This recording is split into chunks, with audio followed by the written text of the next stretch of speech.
বসুন্ধৰা আঁচনিখনৰ নামত চৰকাৰে বহুত হৈচৈ কৰিলে কিন্তু আপুনি জানি আচৰিত হ'ব যে বসুন্ধৰা আঁচনিত যিসকলে তাত এপ্লাই কৰিছে আবেদন কৰিছে তেওঁলোকে এতিয়া সেই আবেদন উইথড্ৰ কৰিবলৈ বাধ্য হৈছে কাৰণ বসুন্ধৰা আঁচনিৰ নামত টকা ঘটাৰ কৌশল লৈছে চৰকাৰে বসুন্ধৰা আঁচনিৰ নামত টকা ঘটাৰ কৌশল নেকি চৰকাৰৰ ম্যাদী মাটি কৰিবলৈ গৈ সৰ্বশান্ত হৈছে গুৱাহাটীবাসী মাটি ম্যাদী কৰিবলৈ গৈ সৰ্বশান্ত গুৱাহাটীবাসী একঠা মাটি ম্যাদীৰ নামত 60 লাখ টকাৰ প্ৰিমিয়াম দিব লাগিব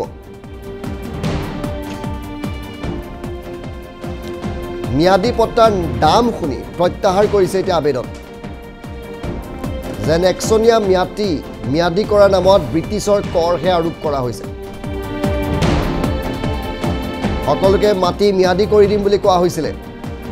কিন্তু ম্যাদী কৰিবলৈ আপুনি টকা দিব লাগিব গুৱাহাটীৰ একঠা মাটি ম্যাদী কৰিবলৈ আপুনি 60 লাখৰ পৰা 70 লাখ টকা দিব লাগিব আৰু সকলোৱে এতিয়া মুৰে কপালে হাত দিছে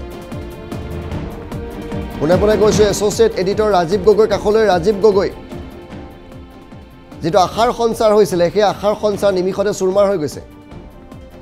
ঋতুস্মিন আপুনি যেতিয়া নিউজটো পঢ়ি আছে তাত আমি গ্ৰাফিক্সত এটা লাইন দেখাই আছোঁ যে এয়া ব্ৰিটিছৰ কৰ নেকি মনত পৰিছে যে স্বাধীনতাৰ পূৰ্বৰ ভাৰতৰ সেই সময়ৰ অসমৰ অৱস্থালৈ যে আপোনাৰ ঘৰত যদি 10 জোপা শিমলু গছ আছে তেতিয়াহ'লে আপুনি টেক্স দিব লাগিব কাৰণ শিমলুৰ পৰা তোলা হয় ব্ৰিটিছক টেক্স লাগে নিমখ নহ'লে আমি ভাত খাব নোৱাৰোঁ আমাৰ আঞ্জা নহয় গতিকে নিমখৰ নামত টেক্স লৈছিল যাৰ কাৰণে গান্ধীয়ে দাণ্ডী যাত্ৰা কৰি নিজে নিমখ তৈয়াৰ কৰিবলগীয়া হৈছিল এতিয়া নতুন কথা এটা লৈ আহোঁ আপুনিও শুনিছে ময়ো শুনিছোঁ মাছ বুলি নাখায় যি বুলি খায় এইটো পুৰণা কথা হ'ল চামুচেৰেদি বেলচাৰে নিছে এবছৰমানৰ পৰা খুব চলিছিল এইটো ৰাজনৈতিকভাৱে ব্যংগ কৰি বহুতে আলোচনা কৰিছিল সেইটো বহুত পুৰণি হ'ল নতুন কথা এটা কওঁ শুনক চামুচেৰেদি জেচিবিৰে নিছে হয় চামুচেৰেদি চৰকাৰে এতিয়া যেন জেচিবিৰে নিছে আৰু বসুন্ধৰা আঁচনিৰ নামত এতিয়া চৰকাৰে এনেকুৱা এটা নিয়ম কৰি দিছে যে যিসকলে বসুন্ধৰা আঁচনিত মহানগৰবাসীয়ে এপ্লাই কৰিছিলে তেওঁলোকে এতিয়া ক'বলগীয়া হৈছে যে ফাটমেলা বসুমতী পাতালে লুকাওঁ আমাক বসুন্ধৰা আঁচনি নালাগে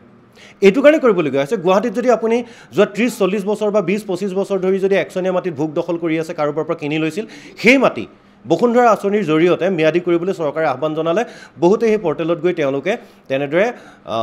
এপ্লাই কৰিলে এটা প্ৰক্ৰিয়াৰ মাজেৰে আগবাঢ়িল কিন্তু প্ৰক্ৰিয়াৰ মাজেৰে আগবাঢ়ি যোৱাৰ পিছতে তেওঁলোকৰ মূৰৰ ওপৰত সৰগ ভাগি পৰিল যে আপোনাৰ যদি একঠা একচনীয়া মাটি আছে তেতিয়াহ'লে আপুনি 60 লাখ টকাৰ ম্যাদী কৰিবলৈ 60 লাখ টকাৰ প্ৰিমিয়াম দিব লাগিব ৰ'ব 60 লাখ নহয় একচনীয়া মাটিডোখৰ যদি আপোনাৰ খালী হৈ পৰি আছে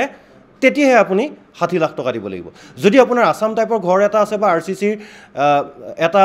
এটা মহলৰ ঘৰ এটা আছে সেই একঠাৰ মাটিত তেতিয়াহ'লে আপোনাৰ 70 লাখ টকা যদি কেনেবাকৈ আপোনাৰ দুমহলীয়া ঘৰ এটা আছে সেই একঠাৰ মাটিত তেতিয়াহ'লে আৰু বাঢ়ি যাব যদি তিনিমহলীয়া ঘৰ এটা আছে আৰু বাঢ়ি যাব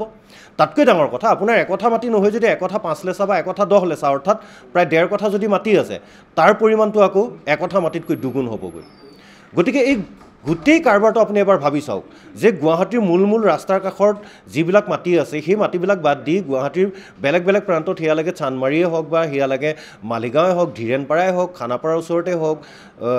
কোনোবা জাপৰিগুগতে হওক হেঙেৰাবাৰীতে হওক যিকোনো ঠাইত গুৱাহাটীত একঠা মাটিৰ দাম হয়তো 60-70 লাখ টকা হয় বা তাতকৈ বেছিও হ'ব পাৰে এইটো পৰিস্থিতি সাপেক্ষে এতিয়া যি মাটিৰ দাম বিক্ৰী কৰিলে মানুহে 60 পৰা 70 লাখ টকা পায় সেই মানুহে আকৌ নিজে ভোগ দখল কৰি থকা মাটিডোখৰ নিজৰ নামত কৰিবলৈ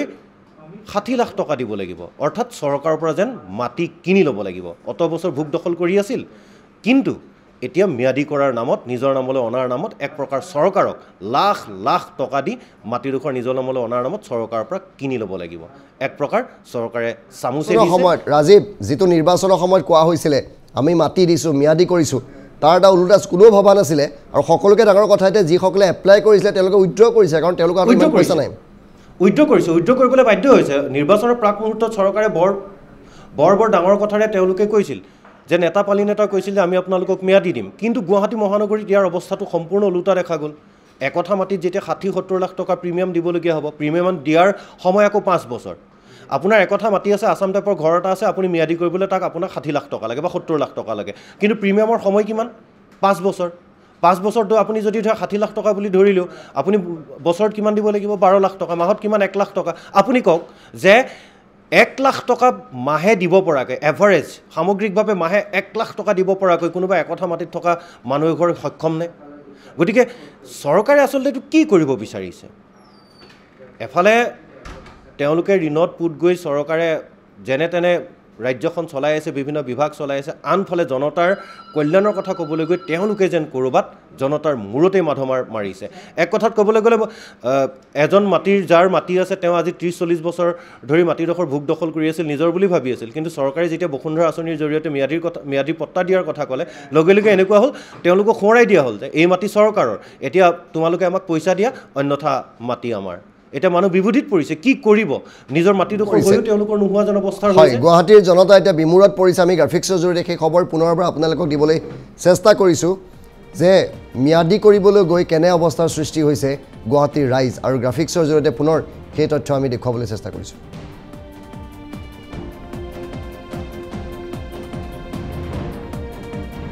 বসুন্ধৰা আঁচনি নামত টকা ঘটাৰ এটা কৌশল লৈছে চৰকাৰে আপোনাৰ মাটিখিনি আপোনাকে বিক্ৰী কৰিছে মাটি ম্যাদী কৰিবলৈ গৈ এতিয়া সৰ্বশান্ত হ'ব লাগিব গুৱাহাটীবাসী